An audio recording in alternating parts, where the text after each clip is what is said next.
Hey everybody, welcome back. So I'm doing research for my book, and I'm still cutting coconut fiber, by the way. Doing research for my book, and one of the books I'm reading just got done talking about affirmative action, and I have thoughts on affirmative action. I've expressed some of them before, but we're going to talk more about it now because it's fun. So welcome back to the Green Egg Girl podcast.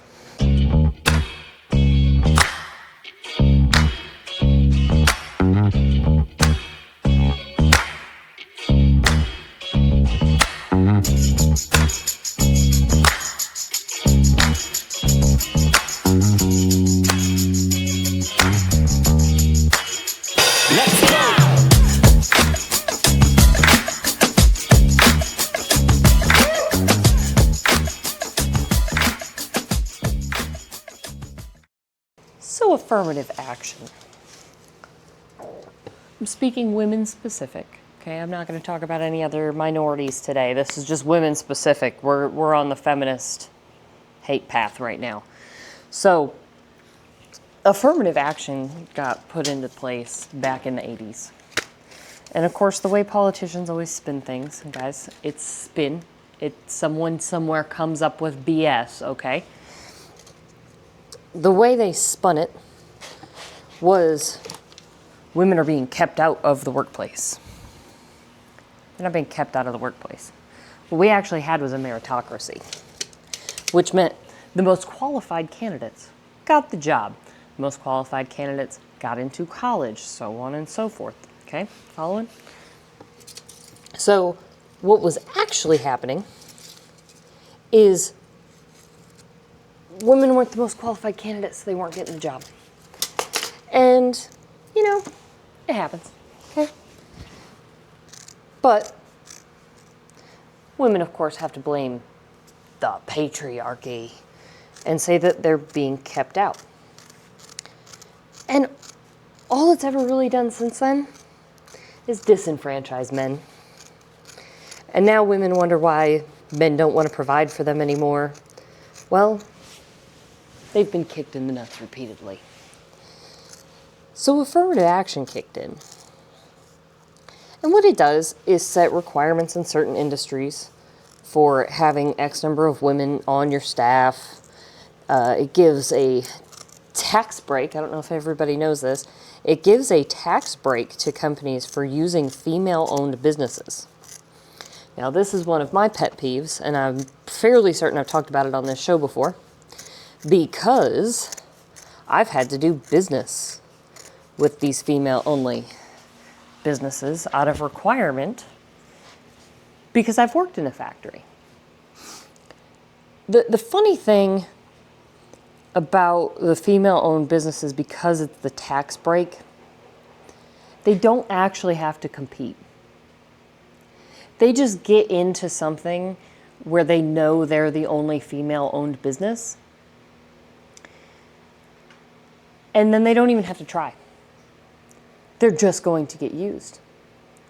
And these companies, there's only ever been one female-owned company that I have worked with that she was just exceptional. Met the owner, worked with the owner, exceptional woman. Knew the business, very on time, very knowledgeable, nailed it. Very rare. When you don't have to compete, you can suck and still get business and still make money. So these female-owned companies, worst customer service ever. Products are worse. And all because they don't have to compete. They just get privilege. It's privilege. And it's all governmentally enforced. So they're actually terrible to work with. And the same goes across the board in everything. So the better company doesn't get the business because it's man. That's discrimination. It's the same thing. If there's 100 applicants to college and the 100 best applications let's say there's 20 spots. The 100 best applications are all men. But you have to have at least 2 of the 20 be female. They're not even in the top 100 of merit, and they get in. This is how affirmative action works. And then women just sit around and they say, well, we deserve it. We just deserve it. You don't deserve crap. You weren't the best candidate. Same thing goes in business. Women tend to take off work more because they have children or whatever else. They make up more excuses. They work less hours, but they get the same pay. And bosses tend to have less expectations across the board. So it hurts the workforce. The businesses you have to work with suck because they don't have to compete. When there is no competition, you aren't actually getting the best. You're being forced to accept something that you don't want. That's why meritocracy is the better standard.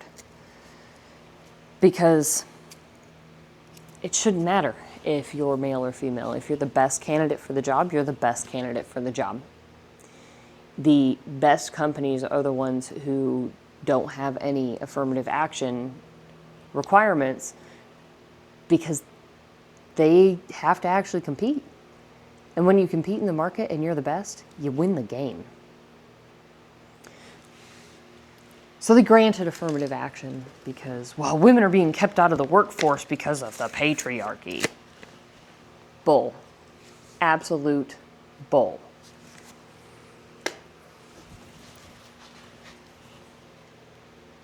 Women don't go into male-dominated fields often. Most of the time it's because they're not qualified. So forcing them into places disenfranchise the man who was actually qualified for the position. Now he can't feed his family. And you're getting subpar work from her, and you probably have to have more employees because she doesn't do as much as everybody else. All to broaden the number of people to be taxed. All to remove women from their homes and put them into work environments so that you can tax them and you can pay lower wages across the board. And then the government has your kids to raise.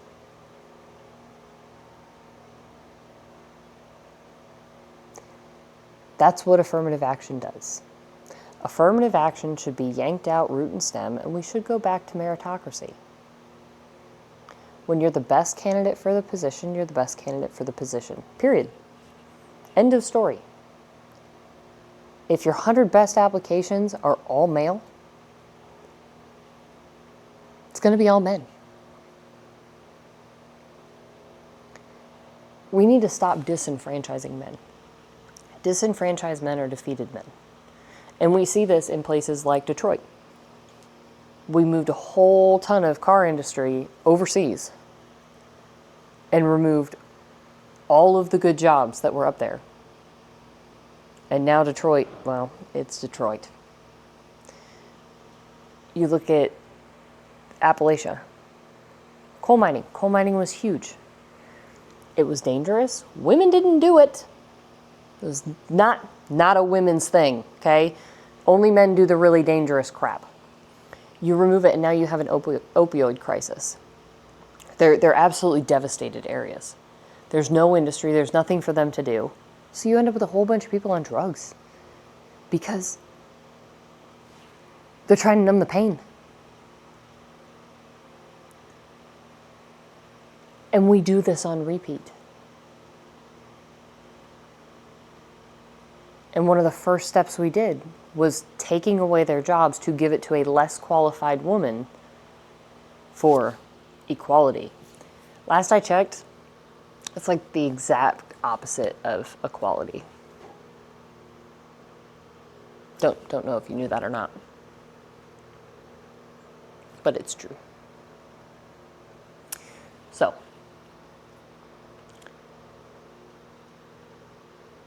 don't brag if you are in affirmative action hire or affirmative action